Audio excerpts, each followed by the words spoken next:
Hi, welcome. Nice of you to join. You know, if you follow this channel, that I am a sucker for bass. Love bass lines. Now, this has to be my best bass synth ever. Whew, today's a special day. Do you care to find out what it is? Let's go check it out right now.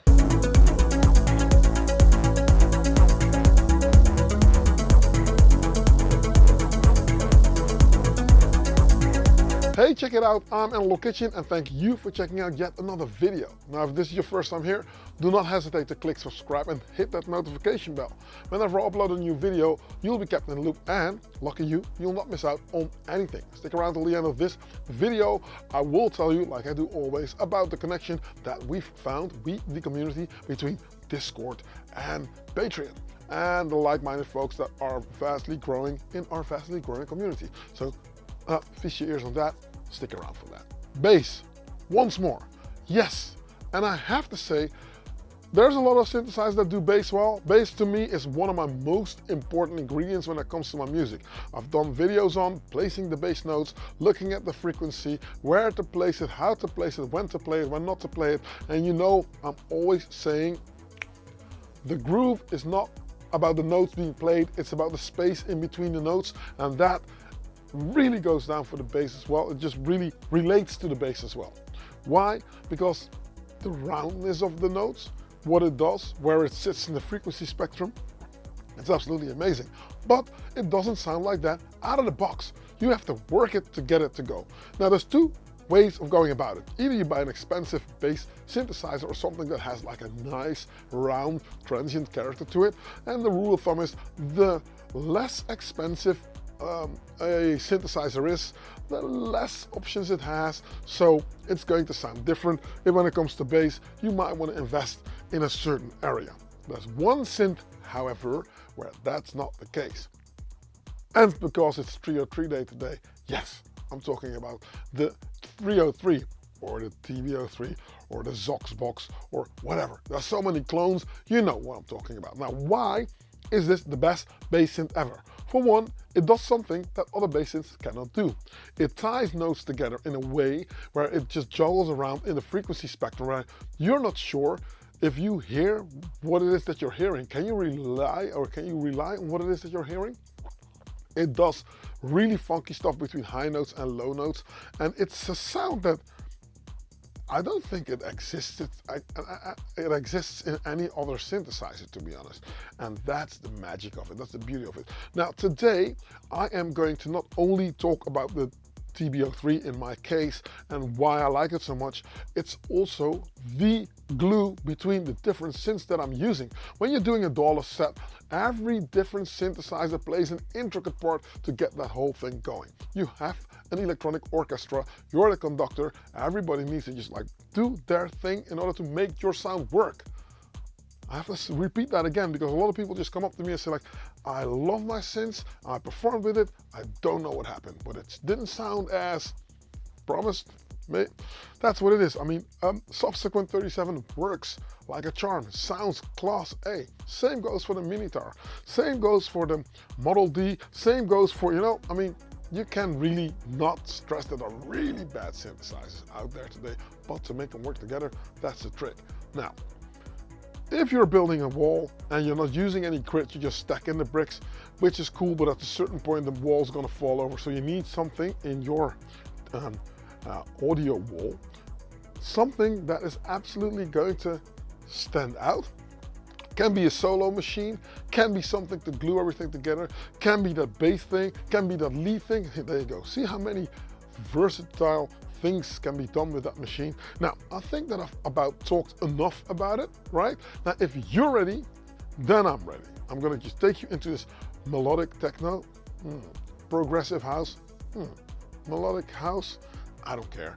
Within that melodic vibe that I'm doing, there's a track that I have that consists of a really cool bass-driven part in the middle, and then it goes into a melodic part in the center, and I can either go to the melodic drop or I can go back to my hamster wheel kind of vibe, and you'll see how important a TB03 303 bass line can be. You ready? Let's go. All right, gang. Now, it's fairly simple. The TB03, as a 303, this is decked out a little bit more. It's not the exact same sound as a 303, so purists might debate that, you know, you can hear the difference, and you can hear the difference, but for what I'm using it for, I don't really mind it, and I think it's a bit of an upgrade, to be honest, from where we came, from once we came, because yeah, I know that sound very, very well. Obviously, we all know this whole 1985 DJ Pierre story, but yeah, okay, there's two waveforms. Obviously, there's a square and then there's a saw, and the square is a little bit more round, I'd say. Then there's delay here. There's three types of delay. There's reverbs and stuff you can get there by pressing and holding the function knob to get in there. What I've done here is usually how I start my live set as well. So I just hide it in the darkness, is what I say. Filter goes down. I'll play a little around a little bit with the delay, and I've got this prog setup of a tune that's already like set up. Yeah, that's 4 different sequences: phase 1, phase 2, phase 3, and phase 4. And phase 3 is going to be the drop with no kick and the melody. And I need to physically do certain things. Now, for some reason, the multi-clock really got strange jitters via USB when I connected the Melodic XD to the Akai. So this is coming from old school 5-pin DIN now. There is a MIDI tower over here, there's a black box over here that has also been fed MIDI from the multi-clock. Subsequent 37, MPC Live Mark 1, Acid Box 3, which is a very strong addition because I'm routing different outputs from the MPC into the Acid Box. MIDI fighter connected to the black box if I want to trigger something. The launch control connected to the Akai if I want to filter something. And the Melodic XD, obviously, a little mixer. And this Zoom recorder that you see right here is recording the audio that you're listening to right now. So the black sky is connected to the subsequent 37. And then you pretty much know what I've got set on the table.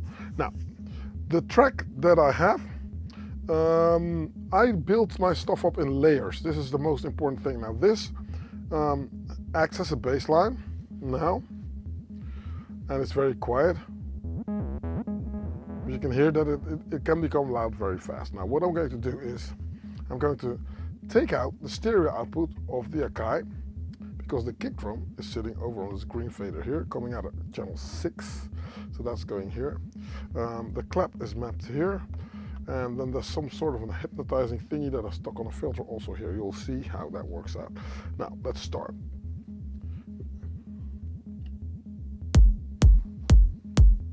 Now, this is on a polymeter, so it doesn't really start constantly on the one. There's 3 octaves that I can use as well. And since it's 303 day, let's focus a little bit on this thing, right? So now I think it's a bass line.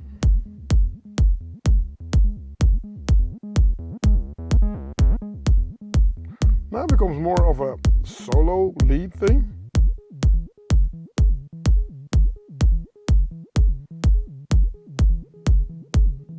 This can go on forever, right? Because this polymeter, you know, it's never really hitting the one. So it's taking your mind away from the sparseness of any stepped program thing. So I'm loving that. There's different lines that I got this, for instance.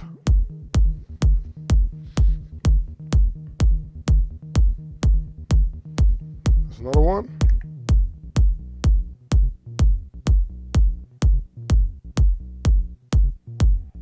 Another one.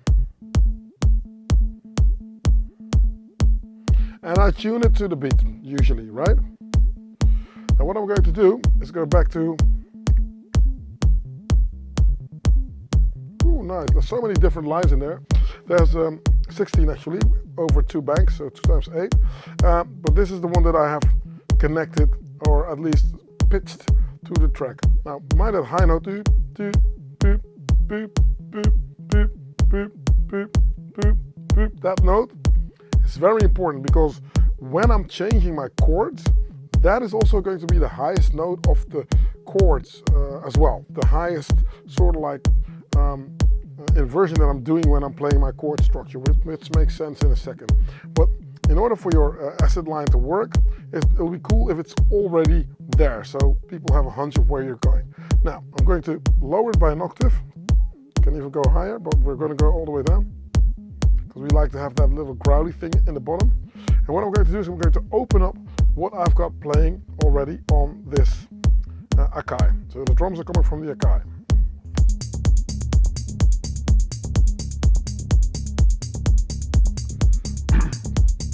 For a second, let me turn off the thing, because I'm going to explain what's happening. Now, when you make a tune like this, you would like to have certain things help each other out, right? So the kick is here. As I said, the kick is coming out of channel 8. And I'm using the microphone preamps on this mixer, because they sound better than the usual line inputs, and you get a little bit more oomph out of your kick drum. You have to really level it out, so if the levels look like caca here, don't worry about it. It's all to do with these levels that it needs to be fully open, because this is not what I want to, I don't want to be here. This is what you do in a studio when you mix stuff out. You need to be meticulous in your levels. When you're doing it live, what you want is this. Bam.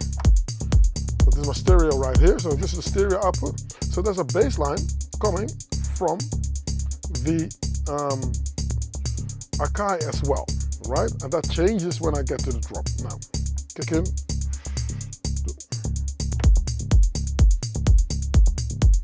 Cool. Now I'm liking this.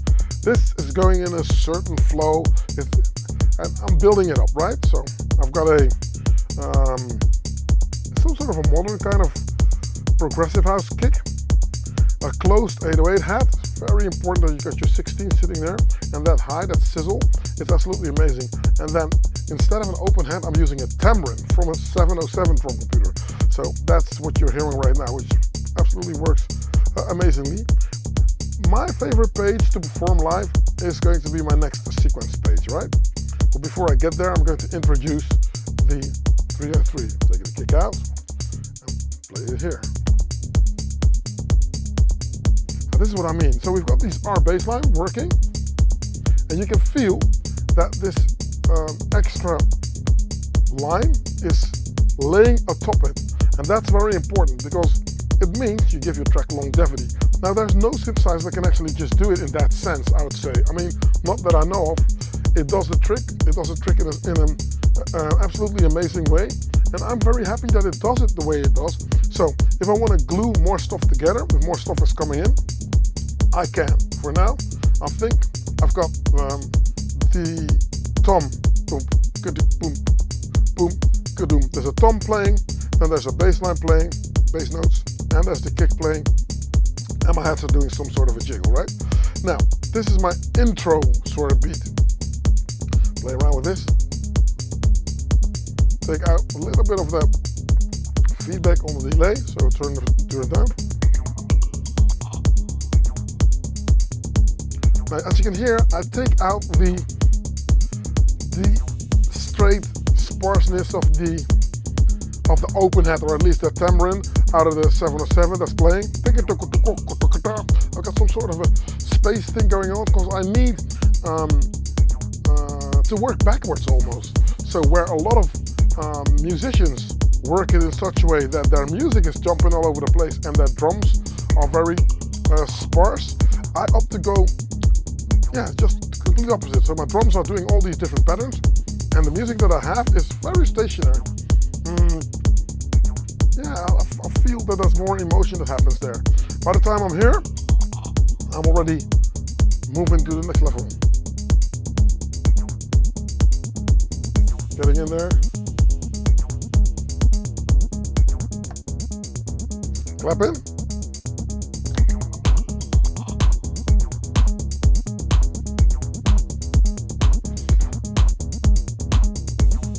As you can see, gradually stuff is happening. Now, what have I got? I've got a delay on the clap as well.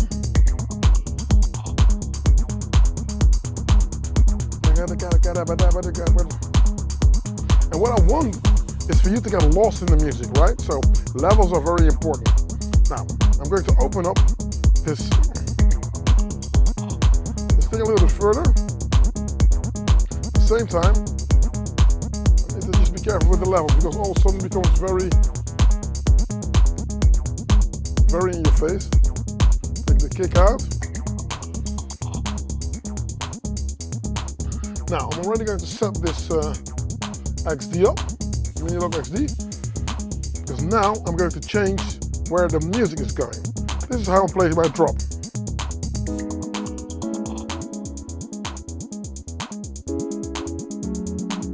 I can opt to go for a little bit more of a groove that I leave the clap in for you to dance to. If it's a little bit more higher energy in the night, if I want to make a dramatic impact, I'll take it out. But I always keep something there so you can figure out where the groove is going, right? Now, this is that Radiohead sound that I have recreated on the Melodic XD. So I'm already building this up. Now what I want to do is take this up because I need a lower theme to come in. And these low notes are occupying the bottom segment of the frequency spectrum. And that's not what I want right now, but I'm going to turn it down and make room for what else I'm going to play. So, threefold. The length of the notes here need to go a little bit wider, needs to be longer.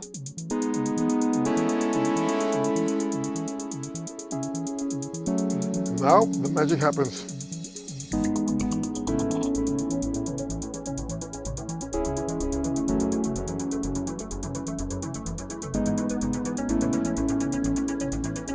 Play your theme arpeggio.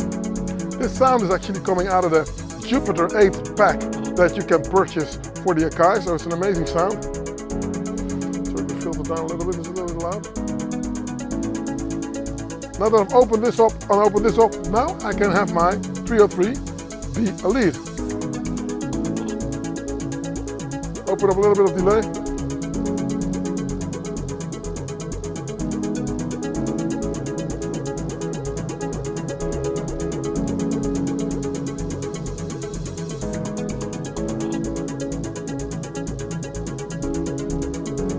Nice one. Make the break even longer. Go in with the clap and put the clap back in that delay. Open the delay half.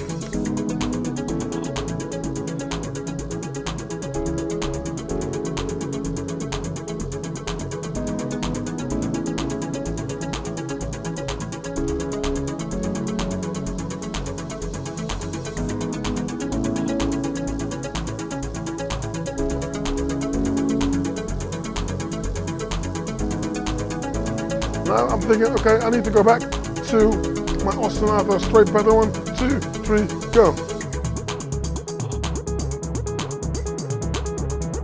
Build it up, build it up. Play around with that tape delay. When you're ready, just kick back in, 2, and.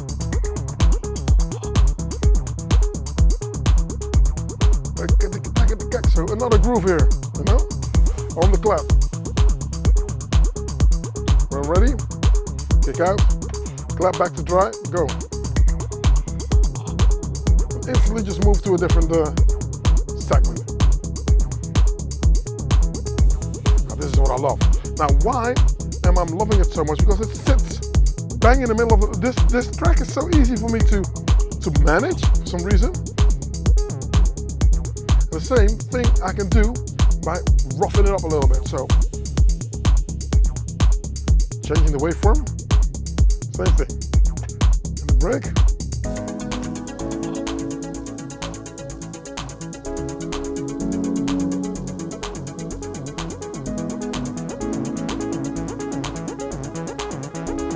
Now it's a little bit more aggressive, as you can hear.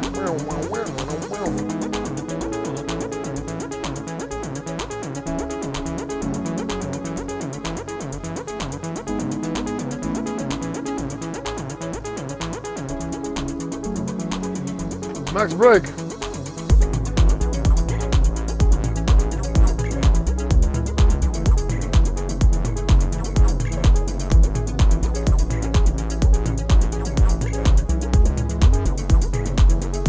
Yeah. Now, as you can hear, there's a lot of stuff happening at the moment. What I would usually do is to get this thing a bit out of the way a little bit. Cool. Turn this down. Play a solo with my mini guitar, and all of a sudden the mini guitar is here.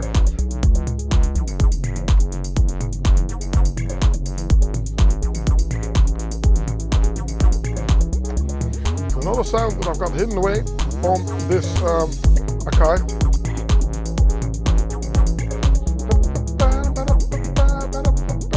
On a filter.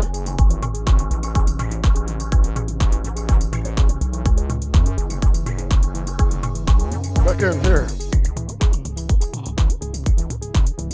Now I can always resort back to my groove, right? But from the minute I take a lot of sounds out of the equation, it means I need to just make sure that I take it easy with the reverbs and that kind of vibe, right? I don't want this to stand out a little bit too much, so I'm going to play around with this. So now I need to do switch. Here we go.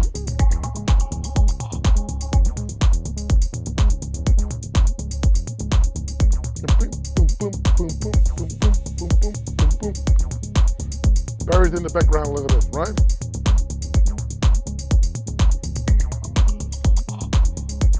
I'm loving this. What's not to like here, right? Now there was a loop that was a little bit off because I was at 126 BPM. So that's where I love the multi-clock. I didn't stretch the loop because I'm not so keen on the time stretching here on the Akai, so I went back to 124 with the loop, excuse me. That loop was 124, and I'm playing it right there. So now, so different elements make up for different sounds. There's different things that I can do as well. I think that I've got like different things playing with the subsequent on a different pattern, but not everything has to play at the same time all the time. I know that this is like a little overkill with what I've got on the desk. I'm not bringing in everything if I'm performing abroad, for instance. You know, I'm just trying to go with a skeleton setup. But for now, it being 303 day, it'll be cool. Now, does this work with different 303 lines? Yes, it does. Let's just pitch a different one. Let's see if we got, this one is just constantly, let's see if we can find a different one. Let's take out the clip, go back to the first pattern.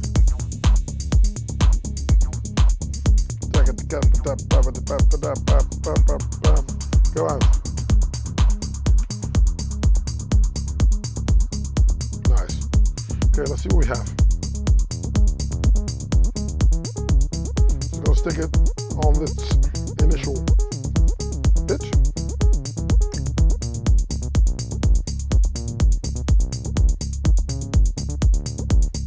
There you go.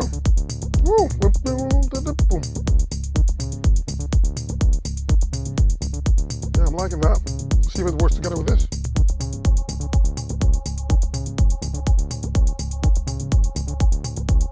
Ooh, man. What's not to like here? Ooh, let's pitch it well.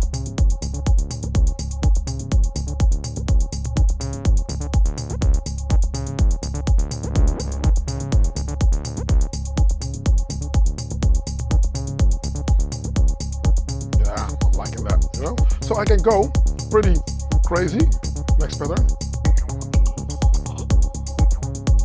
See, and this is, I like to break my stuff up, you know. So this one goes straight, picks your brain, keeps going, and then the drums just change up back to my open head. 2, 3, 4, 5, 6, 7, and tap, tap, tap, bap, bap, bap. So you build up your groove gradually, taking it from one step to the next. And this is what I like with the TB03 because it works different if this thing is off, right? Let's take it out. See what you miss. So also we're focusing on this thing now, and I can't be too aggressive with this because now, because of this the sharpness of this thing, being in one specific frequency range all the time, I need to be the 303, so I need to constantly like keep it moving. I can stick an LFO in there. So that it just goes up and down in filter or pitch even if I wanted to, which is not ideal if you would like to stay in the same chord. But you can do it slightly and have it be alive a little bit. But for sake of me not giving myself a RSI, I need to just really think like, okay, what is this thing that it can do then? You know, how come that this works the way it does? And because of the low notes and the glides and the high notes and the lower thick notes being really embedded on the bottom end, let's go into this bass that I've got right here. I mute that bass. You hear the tom? Boom, boom. Okay, listen to the 303.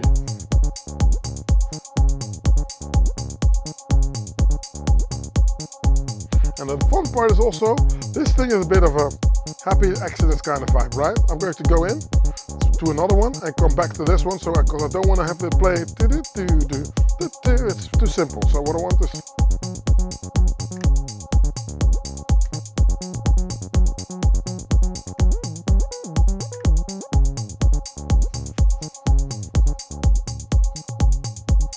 trying to get a different measure. Yeah, boom, boom, boom. That's what I want. Boom. Yeah. Nice one. Cool. All right. Filter it up.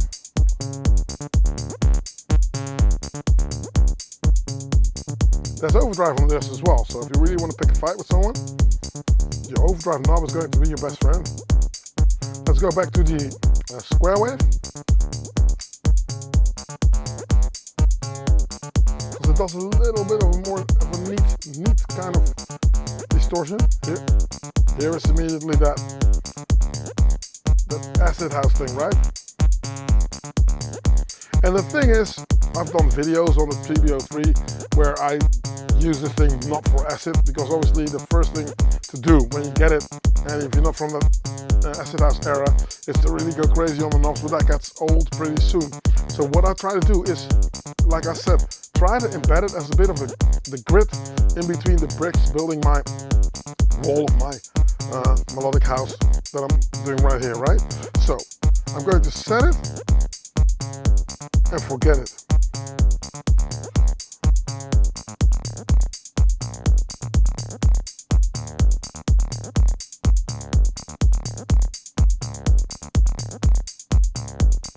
There I go.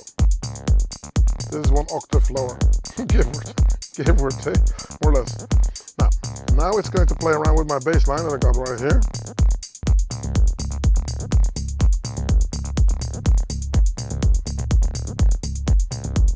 This is wicked. This to me is like amazing. Take the overdrive out a little bit. A little bit higher, right?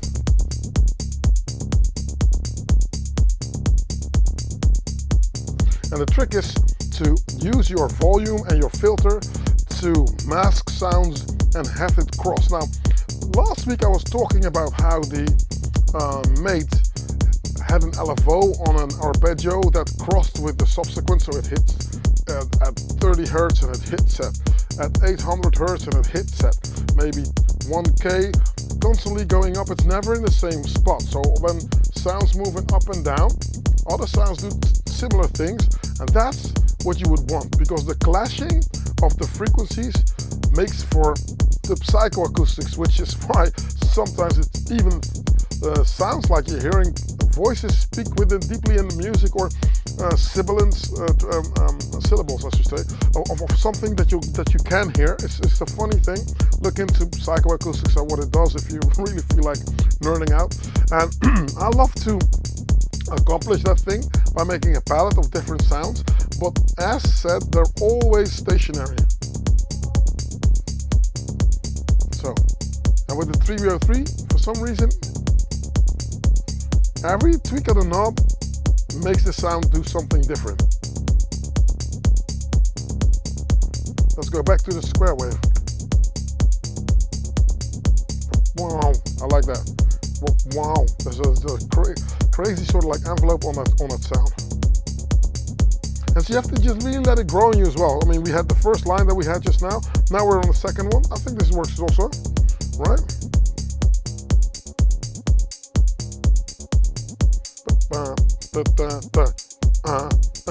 And this goes.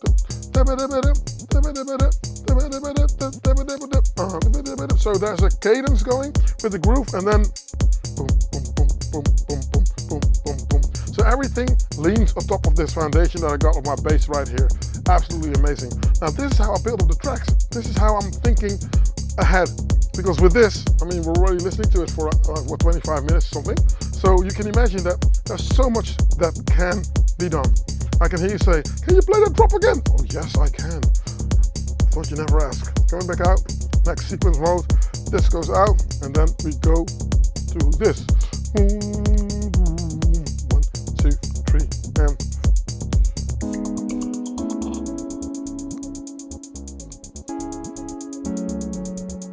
nice. Now, of course, I did a thing here where with my absolute hearing, I can easily just pitch it where it needs to go. This is a bit of a musical thing. If you want to stay straight and figure out where the notes are, it's really easy to just like plan ahead and make your patterns accordingly and just work it that way. But, you know, I'd like to say, happy 303 day, people.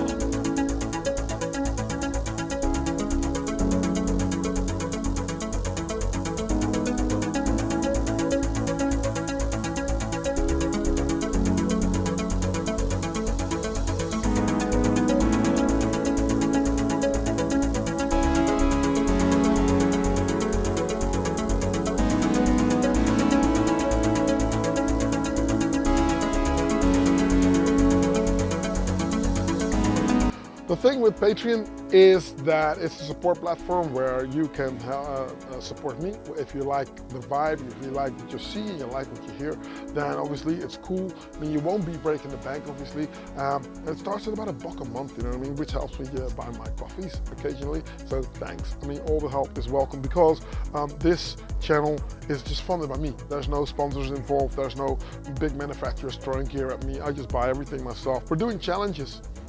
That is also through Patreon. So that means that if you link up with Patreon, then there is a bridge that goes to